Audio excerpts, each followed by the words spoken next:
এই দেখো বন্ধুরা, এটা কি রান্না হয়েছে বলো তো? এটা হচ্ছে চারাপোনা। চারাপোনা তো এটা চারাপোনা সর্ষে পোস্ত দিয়ে ঝাল করেছি। আমাদের বাড়িতে একটু মাছের ঝালটা একটু খুব সর্ষে দিয়ে খুব কম হয়, একটু পোস্ত দিলে ভালো লাগে আর কি। আমরা একটু বেশি ভালোবাসি পোস্তটা, ওই জন্য আমাদের বাড়িতে ধরতে গেলে মাসে 500 পোস্তই লেগে যায় আমাদের। আগে প্রচুর পোস্ত লাগতো আমাদের, প্রায় 1.5 কিলো 2 কিলো করে পোস্ত লাগতো মাসে, কিন্তু এখন প্রচুর দাম হয়ে গেছে তো ওই জন্য মাসে করে 500 নিয়ে আসে পোস্ত। তো ওই জন্য একটু একটু করে আর কি দিই আর কি রান্নাতে।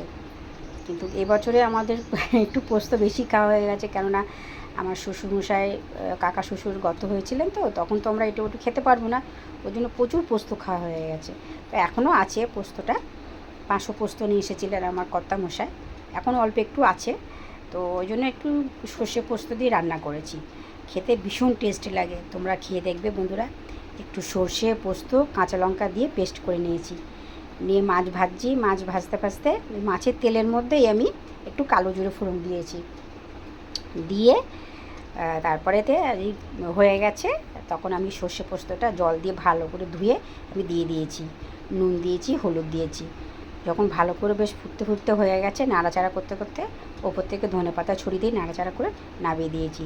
এ হয়েছে আমার বাটা চারাপোনা মাছের সর্ষে পোস্তর ঝাল। তোমরা কে কে খেতে ভালোবাসো অবশ্যই কমেন্ট করবে, আর আমার রান্নাগুলো কেমন হয় আমাকে অবশ্যই বলবে। তোমাদের কমেন্টে অপেক্ষা করে থাকবো। আর আমি খুব ভালোবাসি রান্না করতে, তোমরা যদি আমাকে একটু বলো যে আমার রান্নাগুলো কেমন হয়, আমি খুব শুনে খুব খুশি হই, ভাবি যে যাক আমি রান্নাগুলো যে করছি, আমি যে কাজটা করছি সেটা আমি সফল হচ্ছি।